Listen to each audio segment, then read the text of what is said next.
Welcome to You Matter Nashville, where we celebrate the people and stories that make our community so special. We believe that everyone has a story to tell, and more importantly, everyone here matters. We're your hosts, Jason and Mindy Hoover, and we're passionate about shining a light on individuals who are making a real impact right here in Middle Tennessee. This is about community, connection, and the incredible people who are making a difference. Let's dive in as we uncover powerful stories and meet remarkable people whose journeys will inspire us all, right here on You Matter Nashville.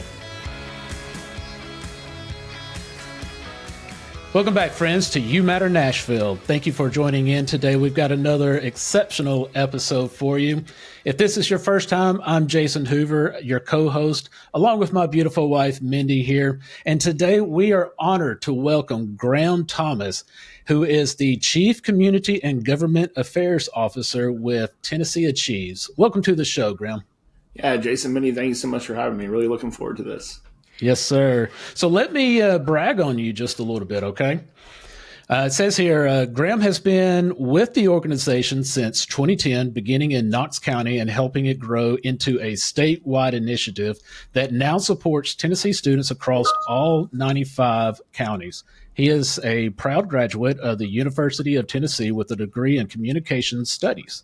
Graham's work centers on building partnerships, recruiting mentors, and advocating for funding that ensures more students have access to tuition-free college, mentoring, and coaching opportunities throughout the Tennessee Promise program.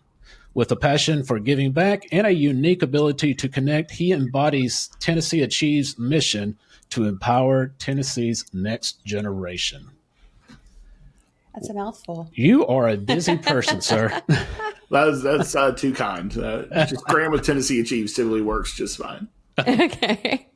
Well, to kick things off, what drew you to tnAchieves back in 2010? And what did those early days look like there?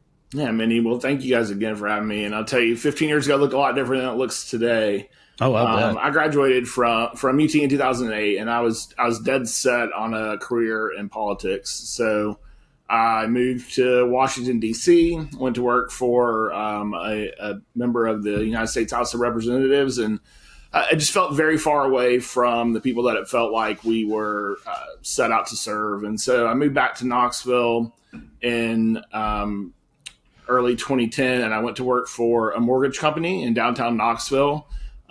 Fast forward to today, two of those guys are still my boss. Their CEO and CFO are two of our founders.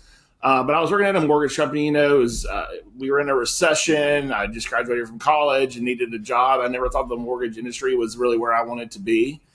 And I saw this job posting come across for the organization in those days was called Knox County. And I went to do a little more research about it, and there wasn't even a website. I found like a one-page piece of paper on the county mayor's website. But what I learned was that our board of directors were five guys, Tim Williams and Rich Ray, who were the CEO and CFO at 21st Mortgage, where I was working at the time. Mike Ragsdale, who was the Knox County mayor, Bill Haslam, who was the city mayor. And then the fifth guy I didn't know is a guy named Randy Boyd, who is our board chairman and has remained so for all 15 years now. But I took a look at this opportunity that was allowing Knox County high school graduates to go to community college tuition free. That's incredible. And I thought, it's early, it's new, it looks exciting. I took this risk. I took about an $8,000 a year pay cut. I called home to my parents. I've got wonderful parents who have given me incredible advice over the almost 40 years now. And I said, I'm going to leave this job and go work for this small nonprofit. And they said, the economy is getting better, but are people donating to small nonprofits that no one has ever heard of? And I said, I don't know, but I guess we're going to find out. I don't think that these five guys do things that fail. And so I took that leap in 2010. It's the best decision that I have ever made. That first year I was there, we were working with 491 students, all Knox County public high school graduates that were attending our three local community colleges in East Tennessee, Pellissippi, Roane, and Walter State. Today, we work with about 65,000 high school seniors every year, another 25 to 30 college students. So it's grown over the years. It's a much more sophisticated operation these days than it was back in 2010, but it's been such just a fun journey to be with an organization really as it was getting started to we're now the largest college access and success program in the country. I believe it. I really do believe it. 2010, you guys just started. You're helping pretty much Knox County. When did it start going from just being this small entity to let's take on the whole state? Yeah, that's a great question. So the program launched in 2008 for the graduating high school class of 2009. So I missed the first year. Our president and CEO, Christy Alejandra, has been with the program since day one. She did it for a year. She was working as Mayor Ragsdale's chief of staff at the time and using some of his team to help kind of get the program off the ground. He was term limited in 2010, and Christy and I went to work for Randy's company, Radio Systems Corporation. Pet Safe is their big brand. So Christy and I were working in this company that make like 4,500 pet products. And then there were two of us that were doing this higher ed work. And one day the Tennessee Higher Education Commission had put out this request for proposals to grow college access programs. And so we took a shot and wrote to grow the program that we are operating in Knox County to the 7 counties contiguous to Knox. There were just 2 of us. So logistically speaking, that made the most sense. And so we got this grant and we took it back to our board of directors and said, we're going to go work in these 7 counties. And they said, let's do this instead. Why don't you find 7 additional county with like demographics? We'll go into these 14 counties. We'll give them half of the money. We'll privately fundraise the rest. And when this grant funding runs up, we'll be a little bit more sustainable. Somehow that year we went from 1 to 7 to 14. We ended up in 23 counties, including Shelby County, which is Memphis. Lake County in the far northwest corner of the state usually comes in as like a 15 or 20 poorest counties in the country. Randy had come and said, can 2 of you operate 50 counties all by yourself? And we were like, yes. Turns out that we would not have been able to do that. But we did successfully grow into 23 counties that first year. Wow. Over the course of the next 3 years, we grew into 27, including Davidson. We made it to Nashville. It was our only Middle Tennessee county. I tell this to people all the time. I think when you're starting a nonprofit and you're operating a small nonprofit for many years, it's a lot of hard work. And there's some luck involved. And it just so happened to be that one of our founding board members became governor and decided that we had 6 years of data that showed that this program worked, that it was impactful. And he decided to put his name on it and make it his signature initiative and launch Tennessee Promise. And so he launched Tennessee Promise in 2015, and here we are 10 years later, statewide, the first state in the country that has an opportunity like this for our students. That's fantastic. That's phenomenal. And you kind of was on the ground floor. Yeah, you missed the first year, but really it was all the stuff that you did to help it grow. I mean, you were a part of it, and I know just from startup businesses, not necessarily just a nonprofit, but I know being a part of that because I've been there, where it was just it was 3 of us that started a business. And even though I wasn't the owner of it, I always said, he created it, I raised it. And the amount of mental energy, we're not even talking about the, actual doing thing, the mental energy that goes into it can be taxing. It can be really taxing on you. And so how did you handle that along with also with home life? Yeah, I think being just young and dumb was a really key. I didn't have, at this point in my life, I didn't have really any other commitments. I wasn't married. There was no kids. I was able to really pour into this opportunity and give it everything I had, to give it my full-time attention. I mean, that first year of Tennessee Promise, I put about 65,000 miles on my car. We had to visit every single county twice. If I ever run for statewide office, I've already been to all 95 counties. I won't have to do the tour. I've been there and I've done that. But I think it was just that, thinking about it now at almost 40, like it seems like a much more daunting task. I think it was just young and we just went out and did it. And how much do you think your degree helped you with that? Oh, I use my degree every single day. You're one of the unicorns. I mean, I give a ton of credit to the University of Tennessee and the School of Communication Studies prepared me for this job. I learned very quickly that I'm not a good desk person. I like to be out in the field. I like to be meeting with people. I love going and finding the mentors, finding people that are volunteering their time to give back to our students, connecting with stakeholders in the communities we serve that care about this work. I use that degree every single day. And then there's a ton of writing. If you're listening in today and you've served as a mentor, I still, as I go out across the state, like, oh, you're the guy behind the emails. Like, yes, we send millions and millions every of Monday. emails every year and text messages. So, there's a real guy behind those. That's me. And so I cannot give enough credit to the experience that I had in higher ed. Certainly changed my life and prepared me for my career. And so I hope that we're doing that for this next generation. Well, what I really love is that you guys are not just promoting for your college degrees. You guys are also promoting, like at the community college level, getting certifications, degrees in like medical tech and surgical techs and things like that, to, them going to getting their electrician and plumbing. I mean, so it's not like people go, oh, you're just helping kids go to college for their 4-year degree. No, you're not. You're really helping them just get a start with their education, whatever field they go into. Cosmetology. I've known students to go into cosmetology with their Tennessee Promise.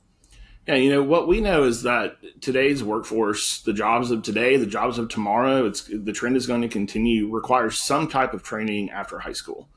Whether that is a technical certificate, an associate's degree, a bachelor's degree, all the way on up, that you've got to go do something. Here in Middle Tennessee, Nissan is one of our biggest partners. You don't just walk into the plant in Smyrna off the street and go to work on the line. You're operating machines that cost hundreds of thousands, if not millions of dollars. That requires some type of post-secondary training before they're going to let you go in there and get your hands on those. There's some crazy stat. It's like if the plant shuts down, every minute the plant shuts down, they're losing like a couple $1 million or something like that. And that's so nuts. It's a much more sophisticated operation than probably what a lot of people think about when you're thinking about advanced manufacturing. But it's the same thing with all those trades that you mentioned. It's a really important opportunity for students, and there's going to be a huge gap in our workforce. A lot of the people that do these jobs are aging out of our workforce, and the next generation isn't going into those fields. And so it's really been an emphasis of our current governor. Governor Lee has really put an emphasis on that. Yes, but we want students. We know about 54% of our students are in either a healthcare or STEM related field, which is something we're really excited about because those are the jobs of the future. Fun fact is out of high school, I started in a factory building trailer hitches. Okay. Before I went to college, I thought, I'm going to go experience life. And then I realized I wanted to go to college. He's like, I want to be on the business side. I did. Of this factory. I sat down with the factory, the guy over the whole factory, and, he kind of guided me that way. But yeah, for 4 years, 3, 4, something. But yeah, I did everything building trailer hitches. So it's definitely a hard job. Yeah, but I'm just thrilled that is not looked down upon. Yeah. For so long, I taught in the Williamson County sector, and it was just AP honors classes, go to get your 4-year degree, and that was preached at. And the kids who were like, well, I want to go to cosmetology, I want to go to electricians, it was like, oh no, you want to go to college. So I'm just really glad that a lot of the higher ups are really promoting what we're needing, and that it's not less than, it's equal. Mm-hmm. And so I'm just thrilled that, because there's so many students who need that hand-on work. My brother went the route of getting his tool, die, and machinery license, and went through all those classes, went to tech college. And then, I went to traditional college, and we always joke that he's like, yeah, you went to school for 4 years and I make 2 times more money than you. And I only went for 2. So he would just just jab that in. I'm like, yeah, but I went to be a teacher. I wasn't expecting to make money when I got out. Right. So, but whenever I left teaching, well, first I want to say all this was coming out and whenever I was working in Middle Tennessee from 2010 to 2018, teaching here. And so it was neat kind of watching my juniors and seniors learning about this and how it kind of slowly came into the school system and being noticed. And, oh, I've got to do volunteer hours. I've got to do this and that. And by the time our daughter got into high school, was it 2017, 2018, it was well known. They knew going in freshman year what they needed to do in order to be successful. I need to do so many volunteer hours. I need to take all these classes. And it was set up so these kids could graduate and they could go, the hope route or the promise route or whatever they needed for their situation. But it was funny because whenever I left teaching in 2018, I got an email. I don't know how I got my email into the tnAchieves pool, but I don't know if somebody put my name in, but asking me to be a mentor. And I'm like, I'm leaving teaching to go into real estate. And, you can't just stop being a teacher. You just can't. Even in real estate, I'm educating people every day on the process. So, but jumping into that, I was kind of like, okay, I'm going to talk to kids I've never known, I've never talked to before, no prior relationship, and I'm going to help them get over these hurdles and this finish line to make sure they have everything in so they can keep their Tennessee promise going into college and that they actually register for college and send everything in. So, I would love to talk about your mentor program. Like I said, I've been doing it, since 2018 minus 1 year. But I'd love to talk about that, how people can get involved. And I first want to say it's not scary. It is literally for kids that may go, okay, but they're nice, they're respectful, they're glad you're there to ask questions. And a lot of the kids I've worked out over the years, English was a second language. So having, an extra adult in their life that English was primary was important. And so anyway, I just want to start off there. Yeah. So, the thing that oftentimes I think is missed with Tennessee Promise, and this goes back to our early Knox Achieve days, is that it's the financial support, that last dollar scholarship. Yes, it's impactful. Yes, it's meaningful. Yes, families need that to help their students go to college. But the secret sauce, what makes it work, is the non-financial support. On the access side, that's our mentoring program. We need 5,000 volunteers across the state every single year that are willing to give about 1 hour a month of their time to help students navigate the college going process. This year, we're going to introduce an additional mentoring program. It's going to help students navigate their first jobs. So we're going to have the access program that we've always had. So you can go and you can work with students at a high school in your community and help them get to college.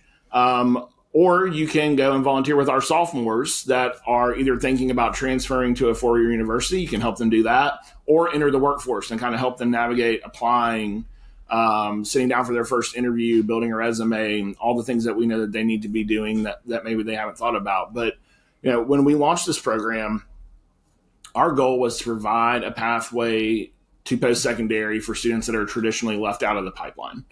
And those students tend to be the first in their family to go to college, and they tend to be from lower income households. And so we thought, if we're really going to reach that population, we've got to support them in a non-financial way. So yes, going into a high school and saying you can go to college tuition free, like that's an attention grabber, right? It's a message that it works. It's easy to understand. We've had some debates here about, do we say free college? And we know that there are other costs associated with college, but going into a high school and saying like, hey, you get to go to college for free if you do this application, it's just a game changer. But we know that if you're the first in your family to go to college, that there's a lot of barriers to overcome. It's a new vocabulary. It's a new language. We have students that show up on the first day and think that like someone's just going to tell them where to go. They don't know that there's an orientation and you've got to make an advising appointment. And so it's this whole new process. We talk about all the time, like, if you had your magic wand and you could fix something in higher ed, like it's really hard to access, right? There's a lot of steps. It's brand new for you. It's really easy to leave. You wake up one morning, you decide you're not going back, and that's it. So what if we can flip that, right? Like what if we can make it easy to access and hard to leave? We now have a coaching program. This is for our full-time staff, but we ask our mentors, our volunteers, to spend an hour a month getting students on a college campus. And now we have a staff full of coaches that are coaching our students through their college careers. We're making it hard to leave, right? Oh, When you okay. are thinking about giving up, when you've hit that barrier, that roadblock, you've got someone that you can reach out to, and we have some additional funding for these students. We can help them pay for books and computers and travel and grocery and utility bills or whatever it is that's coming up. But that's the part of Promise. There's three kind of core like principles that we began with: a last dollar scholarship to our community and technical colleges. That's what everybody talks about, right? But with mentorship, and then the community service requirement. Our students get back 8 hours of community service every semester they receive the scholarship. Our students have now completed more than 5 million hours of community service since we launched. Randy travels around the state and says that makes us the largest community service organization in the state. And we don't know if that's true. No one has fact checked us yet, so we're going to keep saying it. Yeah. If you're listening, it has to be. Yeah. If you're listening and you can prove otherwise, we'll stop. But we're not going to argue with that. And, that was important in the early days when we were privately funded. We were asking volunteers to ensure students were successful, and we were asking community members to donate to this cause. We want our students to continue that tradition of giving back. And we also allow career exploration, job shadowing, some things to count. But several states have done free community college since Tennessee. Oregon did it the year right after we did it. Nevada did it 2 years after we did it. And they haven't had the success that we've had here. Essentially, what they have done is just continue to pay for students that were already going, subsidize students that were already going. We put 4,000 new students in the pipeline for the first year of Tennessee Promise. That's amazing. But it's that non-financial piece, the non-financial support of a mentor or a coach is a difference maker for that student that we're trying to reach. The coaching program, is that what's called Complete? Yes. Mm-hmm. Okay. And so just to bring clarity for everyone that's listening, how's it different, the Complete versus the Mentor program? Yeah, it's a great question. So the mentors traditionally are working with our high school seniors, and they're helping them land on a college campus. And so, you're reminding them to go to orientation, to schedule an advising appointment. You're answering the questions they have about how to navigate finding themselves on a college campus, in August, right? So just a few weeks from now. The coaches are full-time staff members here at tnAchieves.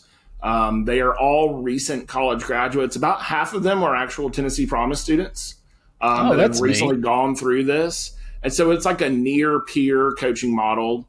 It is college. It's relationship building in the name of college success. So we're not tutoring. We're not doing math homework. We're not writing papers. We're getting them to a writing lab. We're getting them to a math tutor. We have that additional funding now to help them buy computers and books and travel and things like that. And what we've seen is students going through this program are 4.5 times more likely to graduate from college than their peers that are going without it. It's about an 11% graduation rate if you're not in this program to a 49% graduation rate if you are. That is amazing. I think a lot of it takes such burden off of them, like you said, financially. I think a lot of kids will start looking at their debt and going, oh my gosh, I can't keep doing this. The great thing about you guys is that like the junior and senior year, it actually goes up because we all know tuition goes up just a little bit every year. It just keeps ticking up.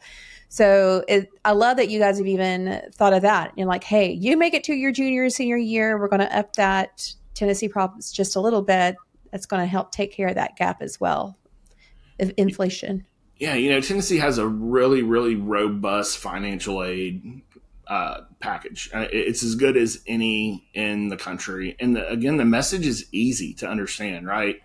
Like Tennessee Promise, go to college for you can go to for 2.5 years, tuition free. I mean, that is a message that anyone can understand. And then the Hope Scholarship is there and available for you if you qualify when you transfer.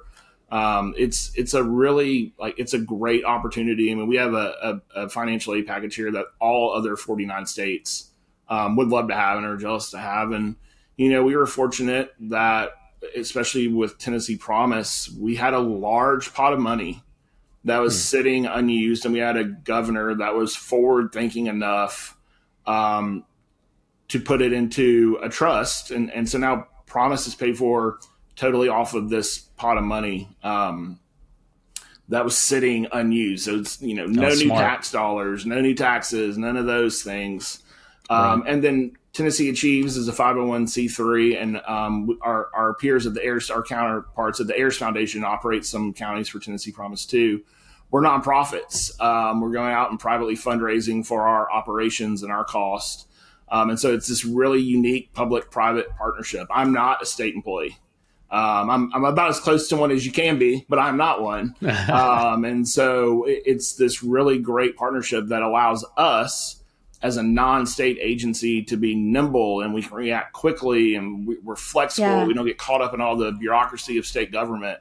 And then the state is just paying out the scholarship piece, right? So the state is just doing the financial part, and we're coming in and putting all the supports around students and providing all these different opportunities for students to feel supported on their college journeys. But you guys have not just did the private donations and all that stuff. The lottery actually came into play. What year? So lottery started in 2004 with the Hope Scholarship. Okay. And so that's actually where all the Tennessee Promise funding is coming from. So in 2014, when Governor Haslam announced this, the lottery reserve was, and I'm going to get these numbers probably not exactly. It's been 10 years now since we did this, but there's something like $450-ish million in the Hope lottery reserve. And it was required by law that he kept $100 million in there, which I think he kept a little bit more than that. But he moved $300 and some odd million into a trust. And for the last 10 years, any excess lottery dollar has gone into that trust. And now Tennessee Promise is sustainable. They don't have to put any more money into it. It puts out enough interest every single year that it will last into perpetuity. So again, like really forward thinking. I mean, it would be really easy to spend that money on who knows. I mean, who knows? The state government budget is big, right? They can spend on all kinds of things. And he was forward thinking enough to put that money into a trust, and Governor Lee has continued to support it. And it's wildly popular. And it's, Mitty, to your point now, it's ingrained in our high school culture. It is. And what we were trying to do with Knox Achieves, tnAchieves, and Tennessee Promise is change the culture, right? To say that college is important, it's affordable, you can go, you can be successful, and that commitment that you're making and that hard work that you're going to put in is going to pay off in the long run. And that culture changing work is hard. Like, it doesn't happen overnight. Right. But our college going rates continue to rise and rise. And we took a big step backward during COVID. COVID was a huge challenge in higher ed, but Tennessee kind of weathered the storm better than most. And it's because we have these programs in place to help support students, even when things got really, really hard. I mean, when once in a lifetime pandemic hit, we were able to kind of ride that storm out better than most because we have these things in place. And now we're really starting to see some rebounds, and our college going rate starting to increase back to not quite pre-COVID levels, but we're getting there. That's good. You think COVID caused a lot of students to not consider college? Yeah, what we were hearing, anecdotally, is they were tired of the online stuff. Their high school careers moved online. The colleges went online. I mean, everyone did the best they could, right? I mean, what else can you do? I think everyone adapted and did what they could. This isn't a knock on anyone. Yeah. But yeah, it I think turned some people off. It's the other thing that we're seeing. We run a summer program for students that are not testing at college level per their ACT scores. And what we're seeing since COVID is that there are more students that need remediation, and not only are there more that need it, but they're starting from a lower spot. Interesting. And so we're really trying to think about how do we kind of revamp our summer programming, because students are just coming to us from a place that they weren't 5 years ago. More need it, and they're starting at a lower spot from just being out of the classroom for a few years. So it's one of those. The pandemic may feel like it's behind us, but we're still, seeing the effects of that. We had a kid that went through that as well through the pandemic. She was That was her junior, senior Yeah, her junior time. senior year. And, it's just a little snapshot from what we saw with her. And of course, the friends and, just the people we know. There was a change. There was definitely a hurdle for those kids going through the pandemic and then going to college, and many not going, not sure what they were going to do with it. I don't know. It's very interesting to know what occurred. Yeah, and over half of her friends that were straight A AP students and ended up leaving college within the first semester because of anxiety disorders. And these are kids that we have known their whole lives. They've Yeah. never really had anxiety. They were theater Trauma. kids. Yeah, theaters. Yeah. Like been on stages and like their whole, literally since they were in elementary. And so it was watching that was really sad because here you get these AP kids and honors kids who have really been serious about their studies. And then I don't know what happened, but I don't know if what you guys saw overall that first year, 2020, 2021, when those kids were going out. But I mean, everything's great and everybody's found their own way. Our daughter is now in her She's third back. year of college and she's doing really great, but she lost all of her scholarships because of that, Yeah. having to leave. And Yeah, and we made some tweaks to promise during that. I mean, traditionally, the promise rules had said that you start right after high school and there's no gap or anything like that, and we made exceptions for those students.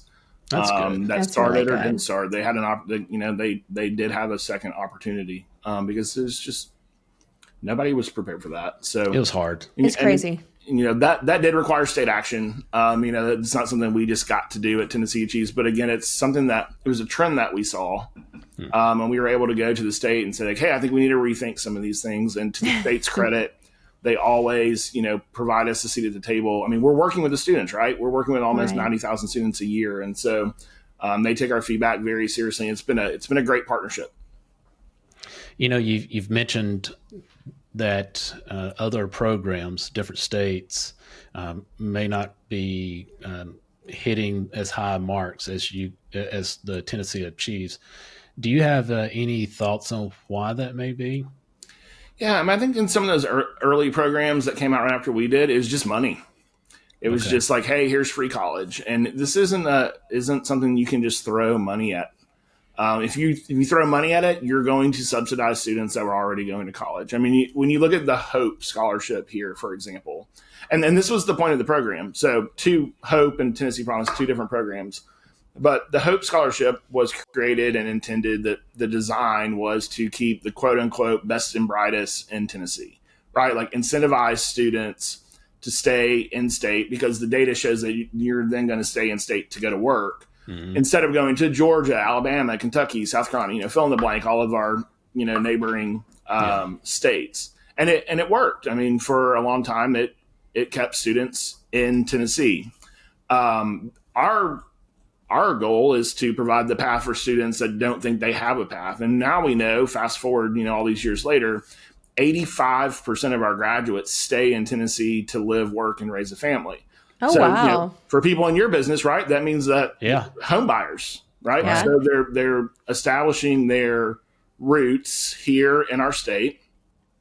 They're going to work, here in Nashville. They're going to work at Amazon and Alliance Bernstein and Oracle when they get here. And so, our goal is to provide Tennessee's future workforce, and then they're going to stay, buy a house, raise a family. And this investment that we're making in them on the front end, they're going to pay back tenfold, right? I mean, if you go to college and you get a job with, higher wages, I mean, at our cost per student on your first paycheck, the state's probably going to recoup that, right? So, that's our goal is to provide that pathway for students, keep them here in Tennessee. And let's make sure that, our folks here in Nashville are getting these high wage, in demand jobs and that we're not having to import. And I love the fact that 95% stay here. Maybe our kids will stay here. I hope. We moved here. We actually both came from Arkansas, and our families are still there. But I love that they now have their little version that's popping up through the Arkansas Lottery and for the scholarship program. And they have that going on. I was like, man, why wasn't that there when we were going to college? We're both first generation college. So the things you mentioned about us both trying to figure out how to apply, there was no internet back there. Sorry, guys, we didn't have internet. You may have like a homepage for, the place and a few information, but it wasn't a lot. No.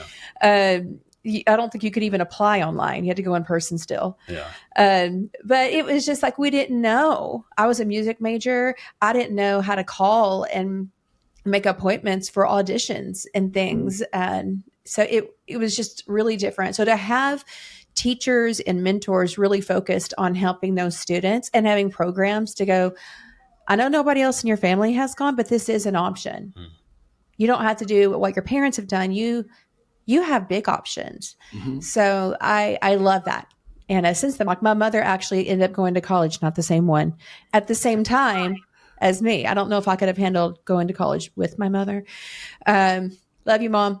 But she was like 2.5 hours away. I'm like, you go to University of Stay on your side. of Arkansas. Well, Go there. I'm going to go to Henderson State. we launched Tennessee Promise and Tennessee Reconnect at the same time. And, Tennessee Reconnect is essentially Tennessee Promise for adults. And I used to make that joke when we were meeting with our students and our mentors. Like, if you want to get our high school students excited about going to college, let them know their parents can go for free with them. And they'd be like, no, Mom. Yeah. Come on. But yeah, again, we have this whole suite of programs. And in Tennessee, if you are interested in pursuing a degree, there really is no, we try to take all the excuses off the table, whether you're a graduating senior or you're 25 and you worked at the factory and you at the trailer hitch factory and you change your mind or, the opportunity is there. But what we also know is that the older you get, the harder it gets, right? Like life doesn't really get easier as you get older. And so what we're really trying to do is capture the students now. Like we talked about earlier, the reason I was able to go put 65,000 miles on my car and travel around is because I didn't have a lot of commitments. And so let's try to grab the students now while they have as few commitments as they're ever going to have and get them skilled up and into the workforce. Love it. Yeah, because when you start having those families, it's really hard. Then you have to work double. Right, exactly. So what do you think are the biggest barriers for kids to get what they're facing to complete the higher education here in Tennessee? What are those major barriers that you guys are helping outside of financial?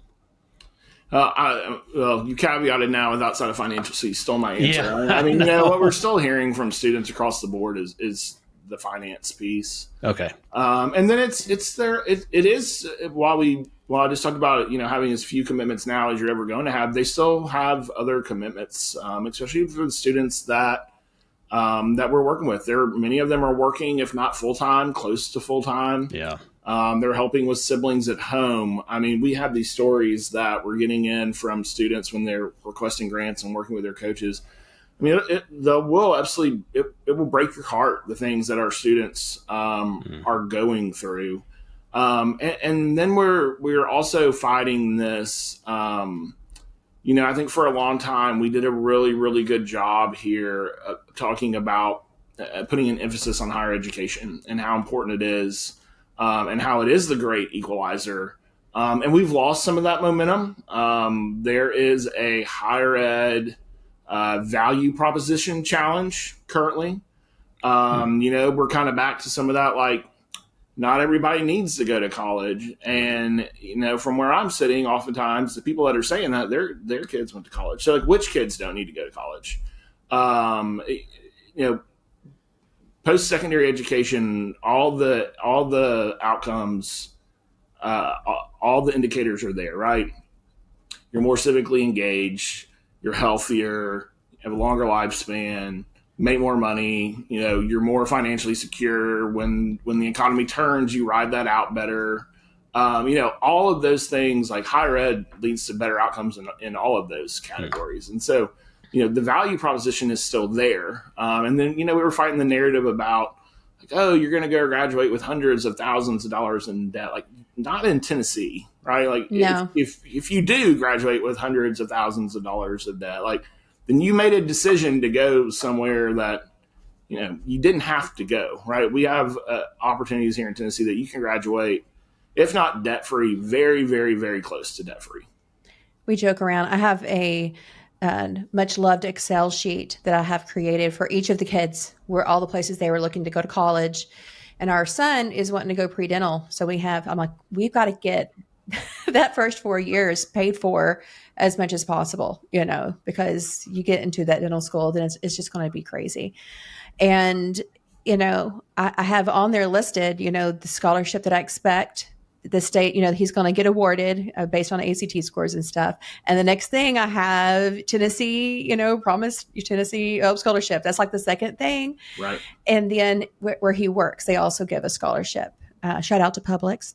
Yeah. So, but we have those things listed. I have it with the tuition, but it's just all this research, being very aware of what the tuition, and sometimes the housing is so expensive at some of these universities, like the tuition's lower and the housing is more than the tuition. It's like going to the movies. Oh yeah. And getting the drink and popcorn is where they make their money. Yeah. But like, we look in like one university that's close by, he could literally go for $700 a year if he, and this is not extra scholarships. That's just that. So you really could do that, or you could go to some of the bigger universities and be about $12,000 in debt. So you just got to go, is it worth it? Do I want to end up in 4 years with, $50,000, but that's still so much cheaper than what other states are paying. They're leaving with $100,000 and $125,000 in debt. So all of these, what the state pays, like all those merit scholarships, and then after the Tennessee Promise, that's like usually $8,000 to $10,000 off tuition each year, just with those two state scholarships. Yeah, it starts to stack really nicely here. There really are just like I said, I can't give enough credit to our state leaders. And this is over 20, 25 years now of leadership in our state that has put an emphasis on making higher ed affordable. And it shows. And like I said, there's 49 other states that would love to have the financial aid packages. I agree. That we have. Well, we feel very blessed to have you guys here. And over the years, I've now left my wonderful teaching job that I did love into real estate. But I have had people over the years, probably 5 or 6 families, who are like, hey, I have young children and we live in blah, blah state, usually like California or Washington State. And they're like, I heard that if we moved there, lower taxes, and my kids can at least go to 2-year college for free. Like, they know this information when they start researching the state. So, that is actually attracting new families and people to move to Tennessee because they're like, oh, wow, my kids have a shot of getting an education, and us not going into complete debt when I have 3 kids that I have to pay for. So kudos to you guys, just increasing those state numbers one family at a time. Yeah. And giving me more clients. It's, there's an old video. If you go digging around our YouTube, you'll find it somewhere. But we were making a video, and I was sitting at Pellissippi State Community College in Knoxville, and the person asked me, like, what's the goal? And I was like, one day we'll hope to be in all 95 counties, and we're not there yet. And just a few years later we were, it's a testament to our leadership, our board of directors. And the one person I didn't mention earlier when I was talking about kind of making this jump to tnAchieves is our president and CEO, Chrissy DeAlejandro, has been here since day one. I didn't know her at all, but nobody has worked harder and has worked more tirelessly to provide this opportunity. She is a first-gen student from McMinnville here in Middle Tennessee. Okay. And she gets it. She understands that story. I was not a first-generation student. It's not a story that I get to go out and tell. It'd be really disingenuous of me to pretend otherwise.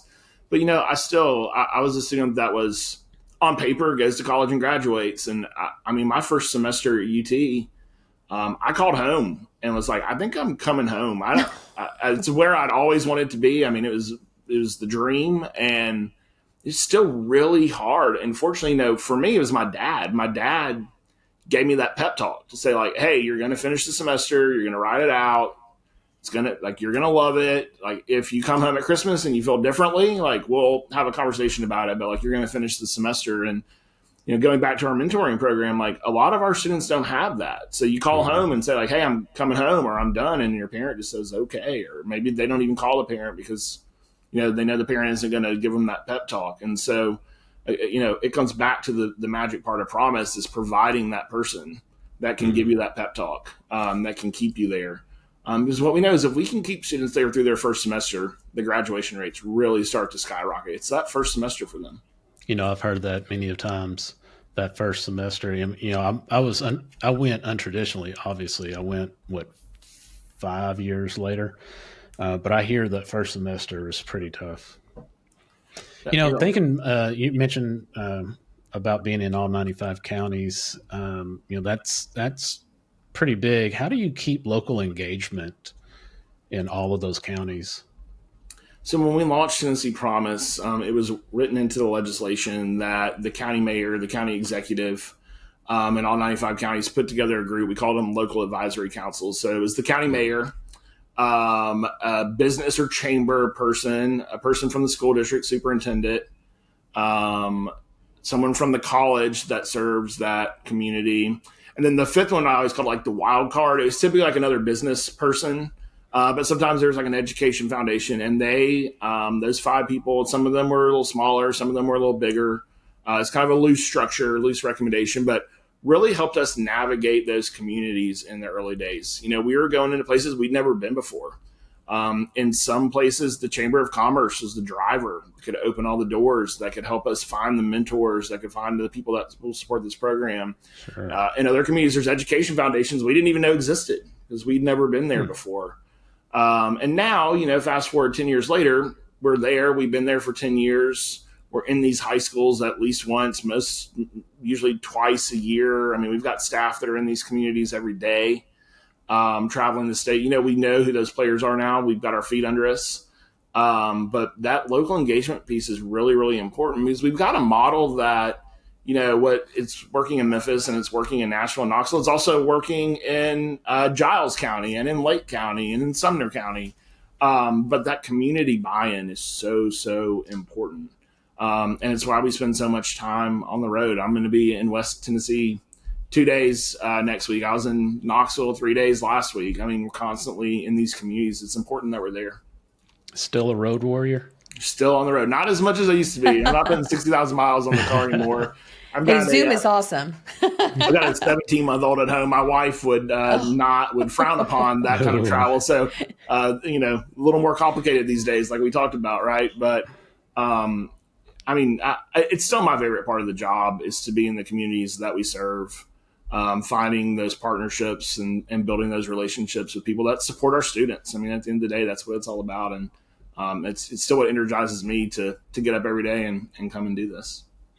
I love it. Now, I know you talked about the next stage that you guys are doing with mentorship and helping getting them to the workforce and those kind of things. What else do you guys have coming down the pike? What are your lofty next 5-year goals, 10-year goals that you're hoping to do? Yeah, that's a great question. Number one on my radar right now is cementing the COMPLETE program that we talked about earlier. So that's our coaching and emergency grant program.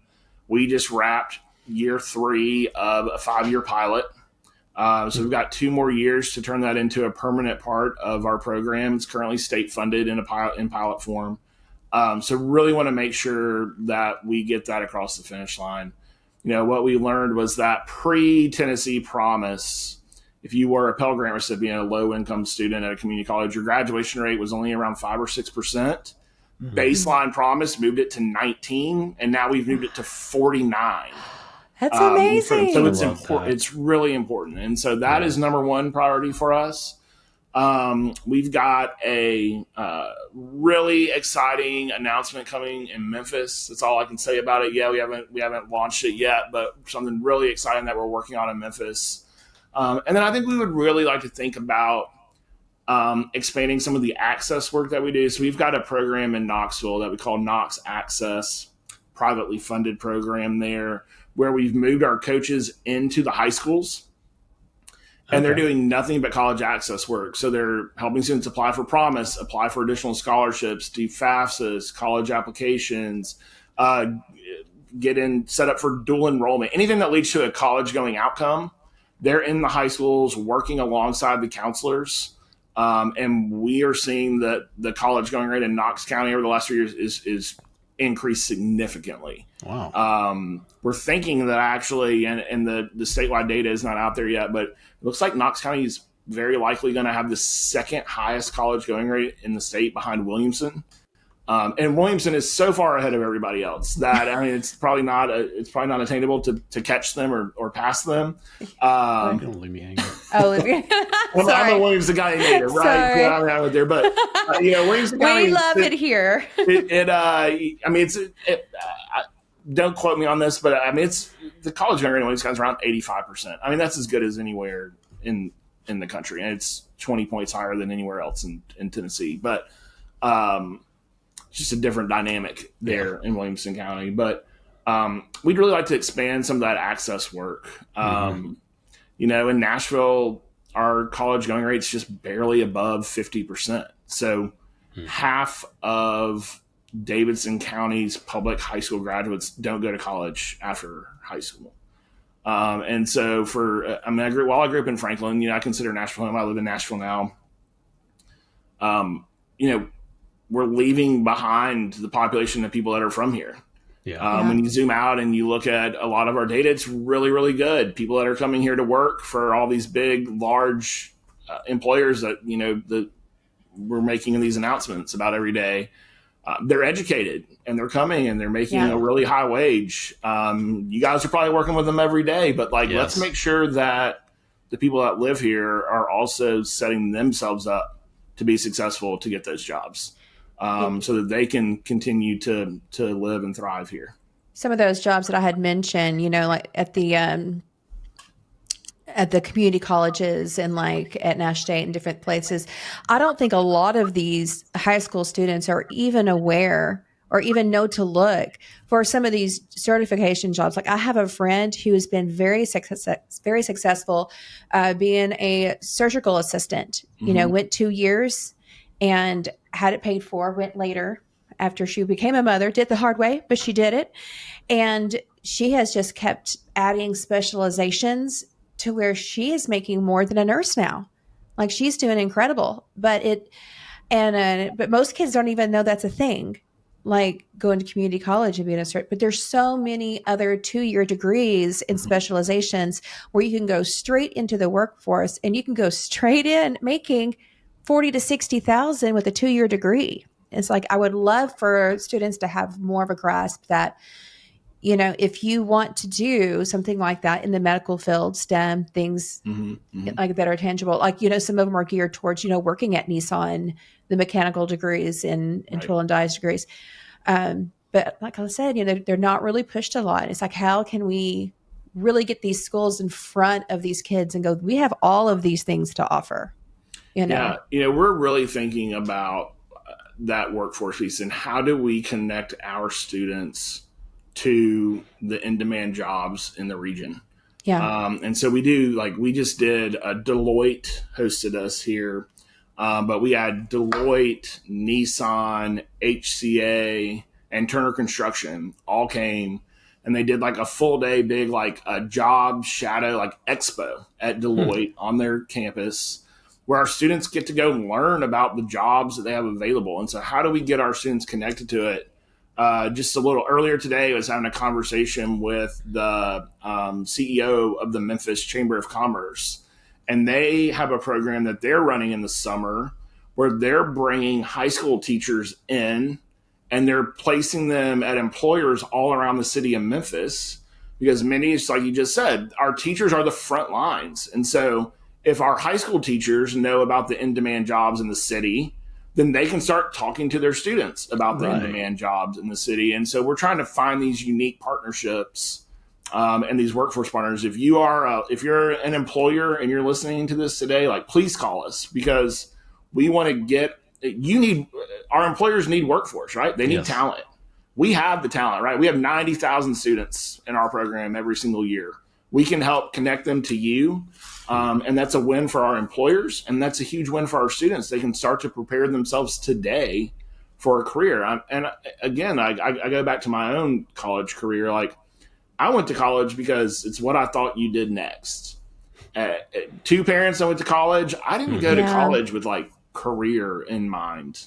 I went to college and thought, like, this is what you do next, and I'm going to hang out with my friends and be away from my parents for the first time, right? I'm sure that there were plenty of students at UT that were much smarter than me that were thinking about their next steps.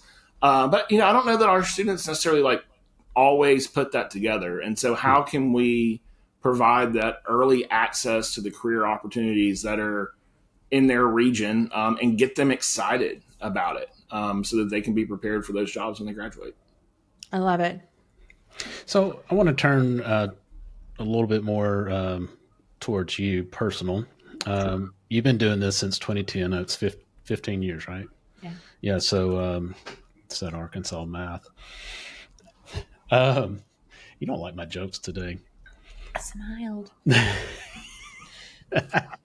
Anyway, so 15 years, that's a long time, especially in, at one company, one place. What continues to motivate you? What inspires you daily to get up and keep doing this? Yeah, I think if we were operating the same program that we were operating 15 years ago, I probably still wouldn't be here. I think we have a value at tnAchieves. We stole it from Randy's company. When we worked in Randy's company, we sat with their HR team, and the values were posted like right next to us. And it had a value. It's try a lot of things and keep what works. And that's a value that we have carried with us here at tnAchieves for 15 years now. And so we are constantly pulling the data on our program, the good, the bad, the ugly. And then we try a lot of different things. We pilot a lot of programs. The model here is to get the data, see what's maybe not working, try something. And if it works and you pour gasoline on it, we try to expand it, scale it, take it statewide.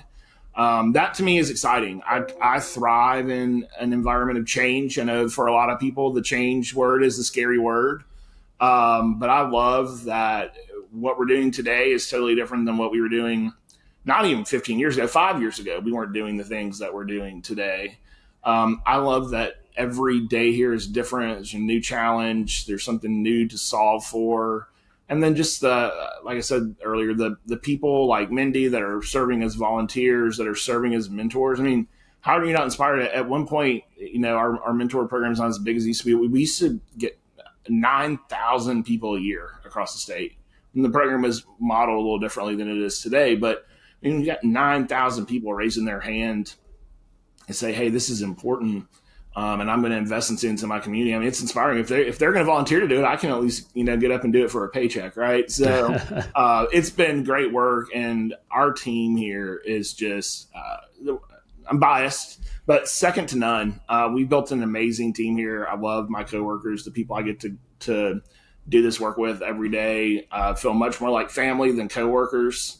That's awesome. And I tell people I get the easy job. Like, I get to go out and talk about our program and advocate for our program, and our coaches and our staff here are doing the much harder work, which is the people work. And they do just exceptional job. Our team is, like I said, second to none.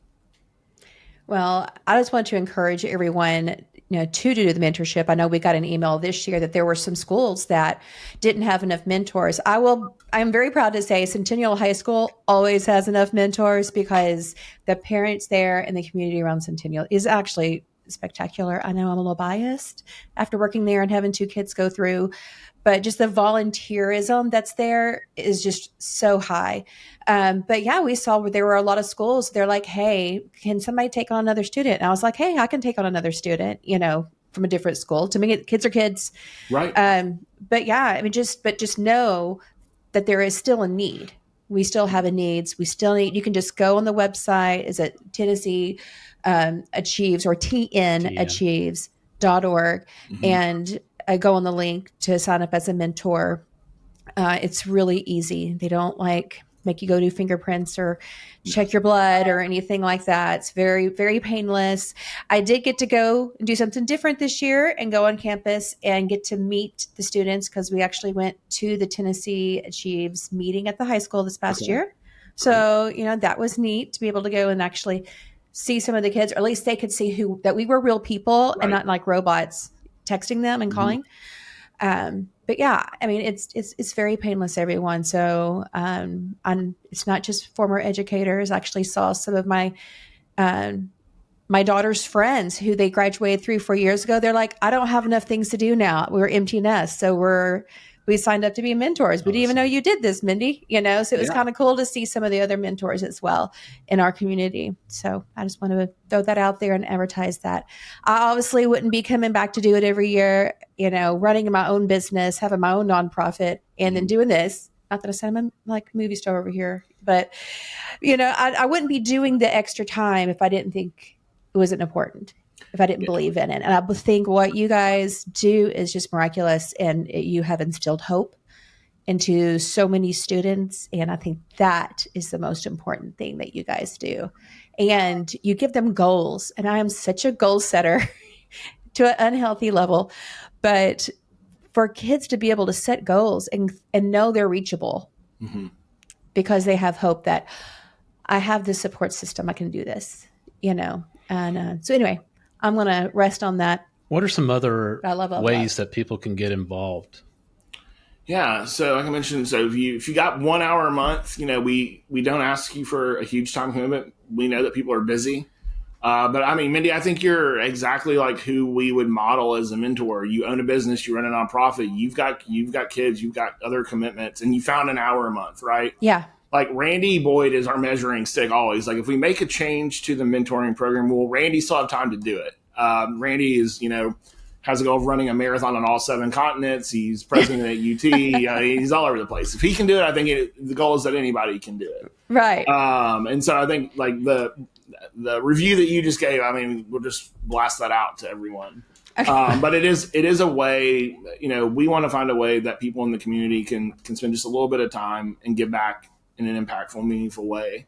The other ways that you can get involved, like I mentioned earlier, if you're an employer and you're looking for workforce, we want to connect our students to you. If you are a nonprofit listening to this and you've got volunteer opportunities, our students need 8 hours every single semester. And so there's a lot of different ways that you can support us.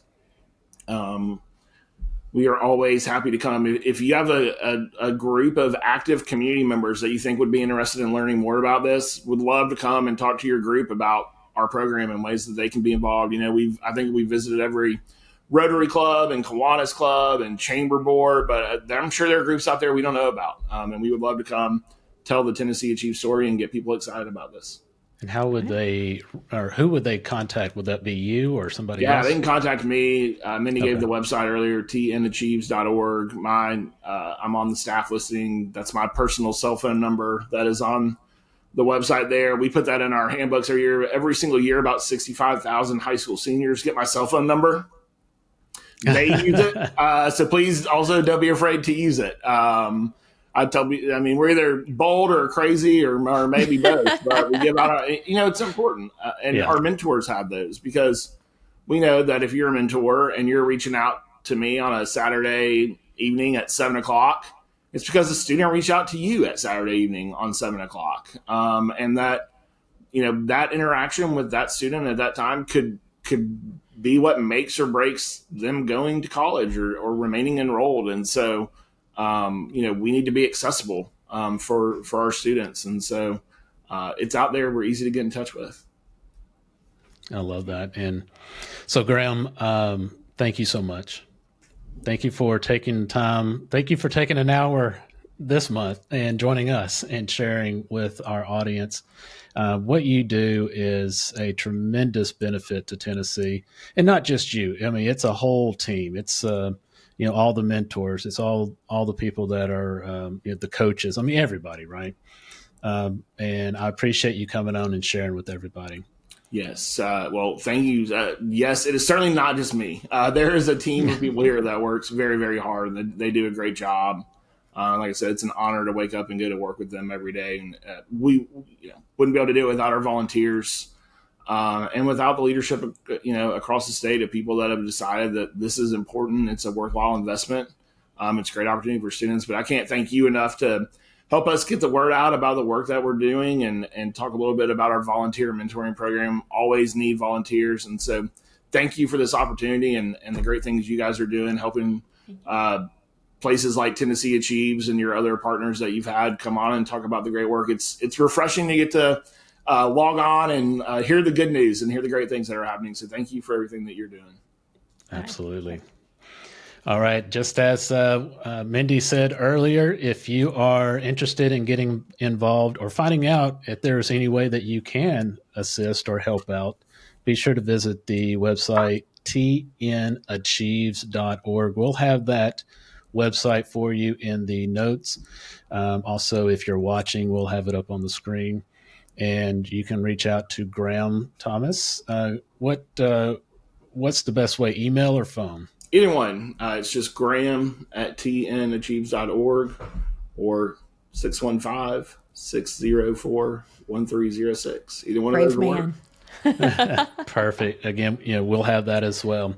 Thanks again, Graham. It's been an absolute pleasure. Thank you for what you do. Thank you for pouring into our youth. Thank you for helping the community grow. And, the world is better for people because of people like you.